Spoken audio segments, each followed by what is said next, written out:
You know, there is an old sort of speaker's initial joke that goes something like this. I'm sure our faculty have heard this before. If I'd known 2 months ago when I accepted this engagement, how busy I was going to be last night, I might have been reluctant to take it. Thank you, John. You get it. Well, no, our faculty do as well.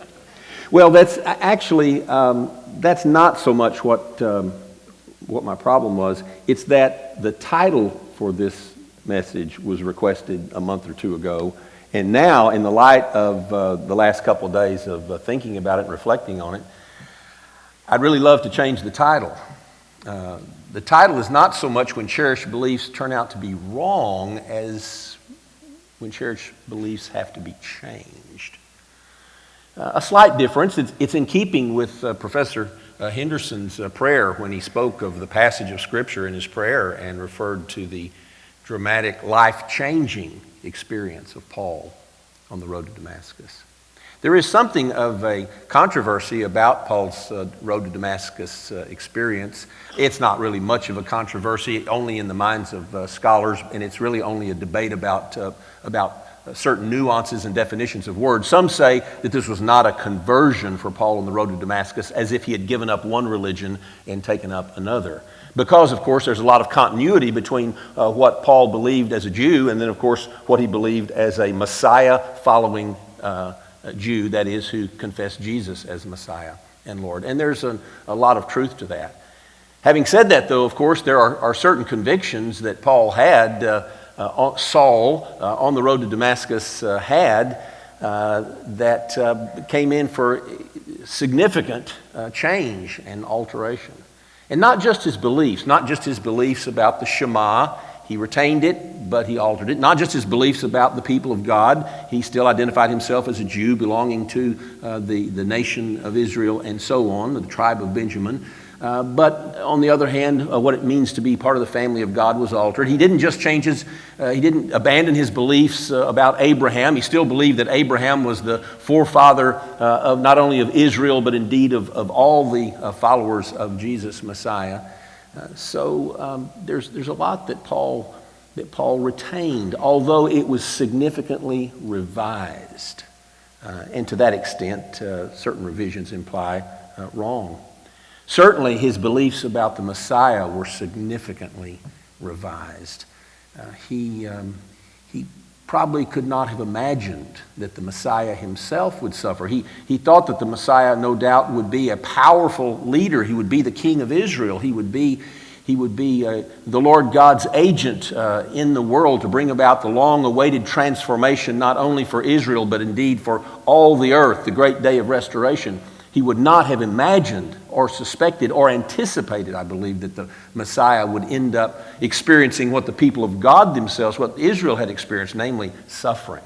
That the Messiah himself would go into the tremors, would experience the tribulations himself, anticipated for the last day, that the Messiah would suffer and then be resurrected as the first fruits of the last great day of restoration and resurrection. So there was much that Paul revised dramatically about his life, and this experience of his own references to his former manner of life, how he was outpacing many of his countrymen according to the flesh, in what he called in Greek it's Judaismos. The translation here, Judaism, really doesn't do that word justice, because when we say Judaism in English, we mean sort of Jewish faith and practice. But what Paul was referring to with this really very unusual word, the word Judaismos only occurs 2 or 3 times in Scripture. 3 times, I think 2 of them are here. The meaning for it is not just Judaism, but it is a particular ideological commitment within the framework of Jewish life, namely towards zeal and protection of the ways of Yahweh, protection of the ways of God by zealous adherence to those things that would identify a Jewish man or a Jewish woman, but particularly a Jewish man as a Jew. a certain diet and festivals and commitment to the, you might say, the future and the hope of Israel. For a Jewish man, circumcision, one of those great markers that he would belong to the Jewish faith. And Paul, when he refers to this sort of experience of Judaismus here, it's the experience of having a zealous commitment that would lead him, if need be, even to taking up armed resistance against, say, in his day, the Romans, if they sought to violate the sanctity of the temple, or if they had wanted to force, as happened in the days of the Hasmonean rebellion, decades before the life of Paul, actually a century and a half before the life of Paul, if a Roman official had tried to force a Jewish man to eat pork, or to slaughter a pig upon a Jewish altar, or to pray in the name of a foreign god. That kind of zealous commitment, that's what Paul means here. And so he says, you know of my former manner of life, how he used to be more extremely zealous than most of his kinsmen and his countrymen, and how he persecuted the followers of Jesus. But now, of course, he has had that enormous experience when God was pleased to reveal his Son to me, and his Son then, as it were, in me, so that I saw the risen Lord. He said, I didn't have to consult with human beings about this. I'd encountered the risen Lord. And he gives a little bit of an itinerary. He says it was he didn't immediately sort of consult with the apostles before him. 3 years later, he did have about 15 days of visitation and consultation with Simon Peter. And then years later, he goes up to Jerusalem to defend the gospel that he's already been preaching. So his point is that he received this dramatic revelation of God on the road to Damascus, and that had a life-changing effect upon him. So his beliefs were revised about Israel, about Abraham, about the Creator God, still retained, that's the substructure, but so much of his life has now changed about the Messiah, about the Spirit of the Lord God, about the people of God, and what it means to be God's people. To such an extent that at the close of our reading, you heard those words, and you can see them written, that people are amazed about him. He now has new associations. The people that he once persecuted are, some of them still a bit suspicious of them, but now they are his brothers and sisters in the Messiah. And they have now heard of him, that he who once persecuted us, he who once tried to destroy this faith, is now preaching that faith. That he is preaching the faith which once he tried to destroy. A dramatic, life-changing experience for Paul. Change is hard. It meant really for Paul at a very practical level that from that point on in his life to the very end of his life, he would be persecuted. In 2 Corinthians 11, there's a catalog of the enormous sufferings that Paul underwent. 5 times he received from the Jews, he says, the 39 lashes. 3 times he was beaten with rods, constantly in danger. He even says once he was stoned. It is a remarkable list of suffering and danger, physical pressure, physical pain, and even inner psychological pain he refers to. From that point on, his associations had changed. His thinking had changed. The faith which once he tried to destroy, he was now a preacher and proclaimer and teacher of that faith. Certainly a dramatic series of changes in his life. His ideas, his thinking, his associations, his vocation, where he wanted to go in life and what he wanted to do. He's now an apostle of the living God. He's proclaiming the crucified and risen Messiah. His projects, his vocation, his sense of calling. Well, I don't want to suggest that higher education is exactly a road to Damascus experience, but I will tell you, you're at one of those stages. If you're if HBU is new to you, whether it's a transfer or freshman, or if you've been here for 2 or 3 years, whatever your class status may be, It does involve dramatic and life-changing experiences. That's just true. Change is hard for all of us. We'd much rather have the same friends. We'd much rather have the same routines. We'd much rather have the same sort of goals and projects that we've always had. But change occurs, and change is challenging. Change is hard. And changing schools, making a shift in whatever your stage of life might be is very difficult. I read a study years ago that said that for children, the most traumatic changes on a list involve, number one, the divorce of parents. Number two, the death of a parent. Number three, changing schools. Isn't that interesting? Well, when you think about it, it's because all those roots that are there, the routines. You know where your classroom is. You know what time it is you have to get up. You know what's happening. Your routines, your friends, your relationships, your associations. All of those things change when children change schools. All of us, if you've reached this point, you've changed schools. If at the very least you went from elementary to middle school and middle school to high school, so I know you've changed schools and even one year by year, from first grade to second grade to third grade. One of our daughters was telling my wife just the other day, because of course this last week is the beginning of a school year, and just the anxiety of starting second grade and being in a different class from where the first grade friends are. It's change. It's hard. But I want to say to you that yes, you're in the midst of change, and the disturbance of relationships, the disturbance of friendships. It'd be much easier, as it were, just to stay at home. But finally, of course, that'd be the wrong path to take. And by stay at home, I mean just to, forget education and just go do something else. It's tempting because there's a certain urgency about life. All of us want a job. All of us want an income. All of us want to be able to participate and have meaningful work. Those are good things.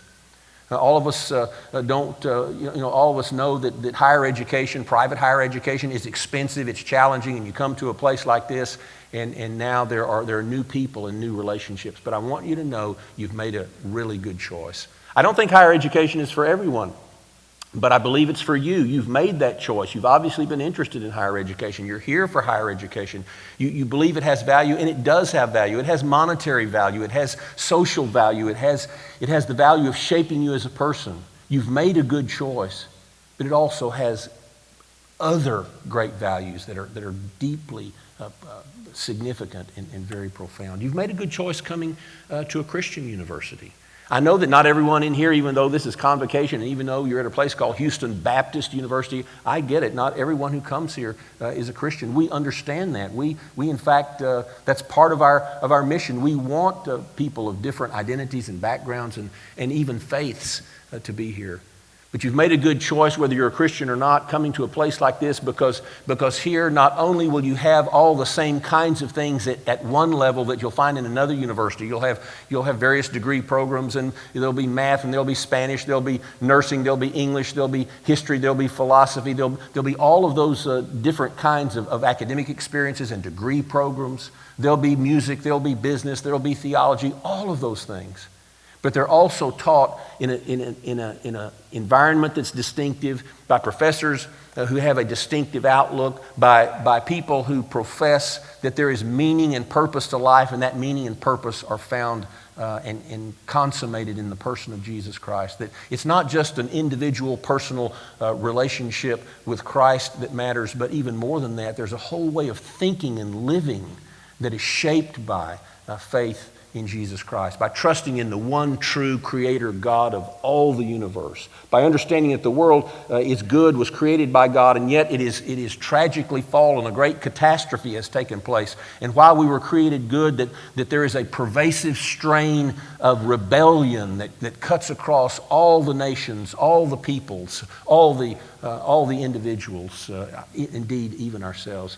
And yet there is a hope and a purpose for the creation. God intends to restore the creation. God intends to restore humanity. God has sent His Son to quell the rebellion, to offer reconciliation, to bring us into His family. and to give us purpose and meaning so that we might fulfill the purpose and meaning that He has intended for us as individuals, yes, but as people, as communities, as churches, as families, so that we might do what God has called us to do in the world.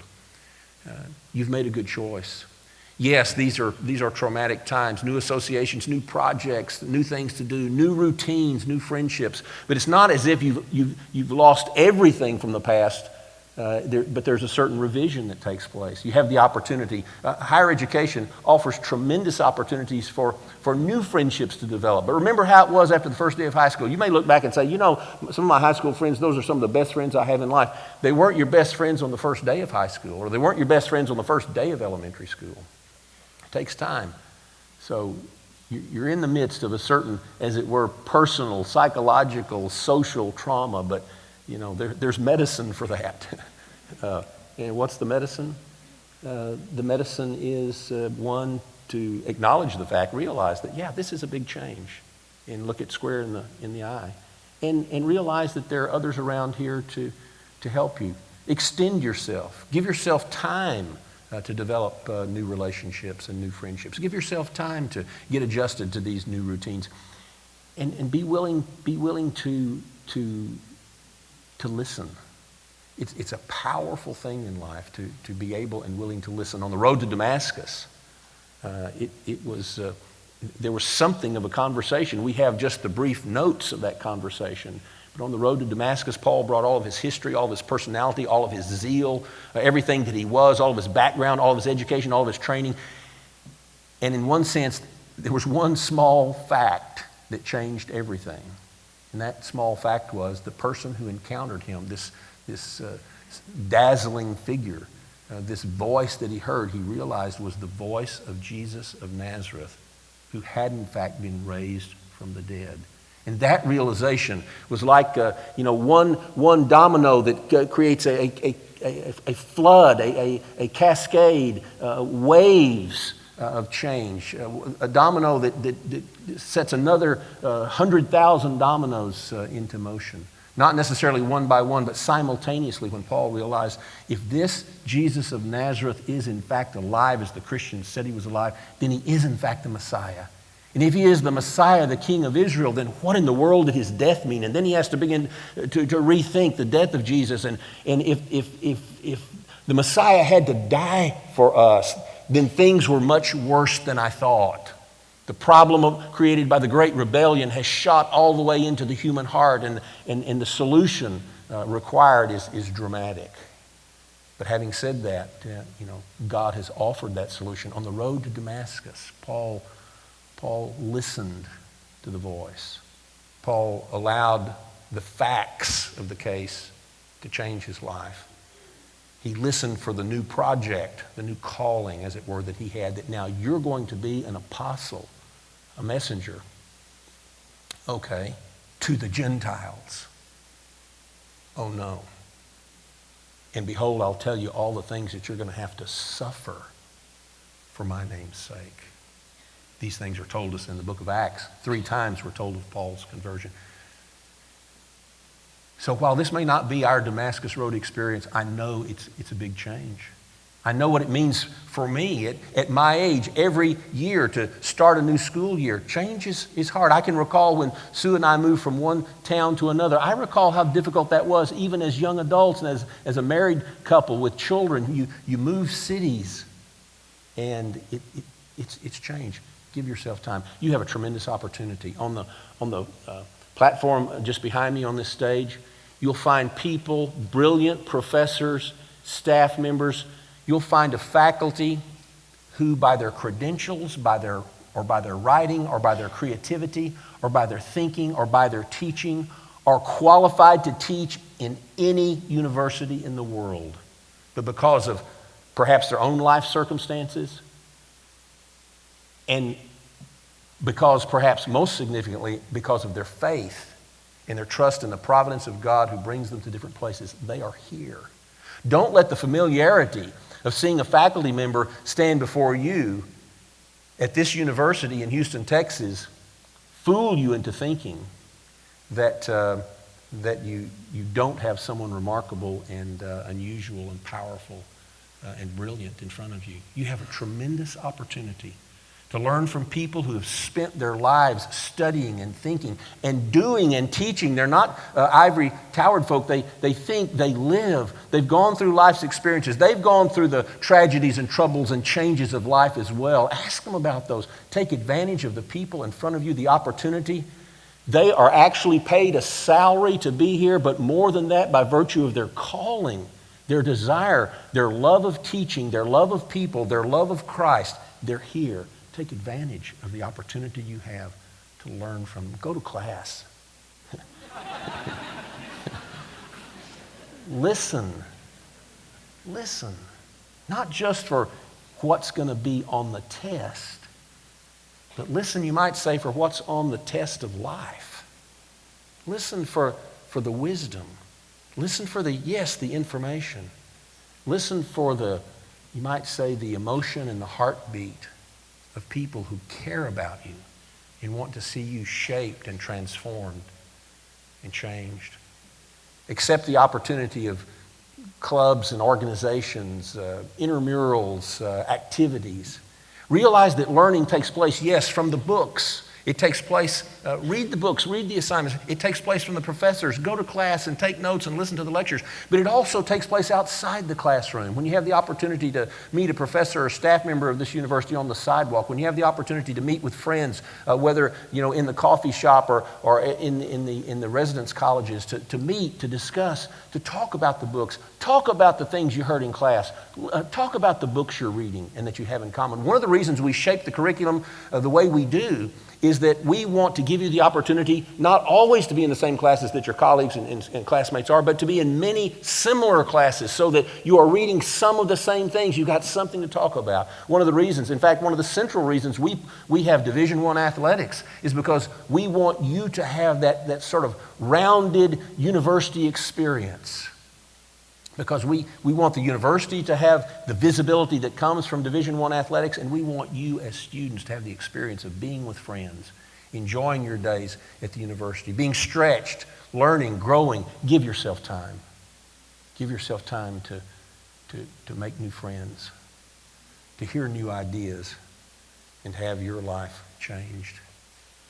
I tell you, people will often say that your college days are some of the greatest days of your lives. And the people who say that are telling you the truth, but, let me add this, they usually say that sometimes years later. In retrospect, it is a truthful judgment, but the first days can be so hard. The cycle of tests can be so difficult. The deadline of papers can be a challenge. New ideas, things you think, that's crazy. Listen, allow yourself to be stretched, grow and learn. And I tell you, you're in a place where you will make some of the greatest friends of your lives.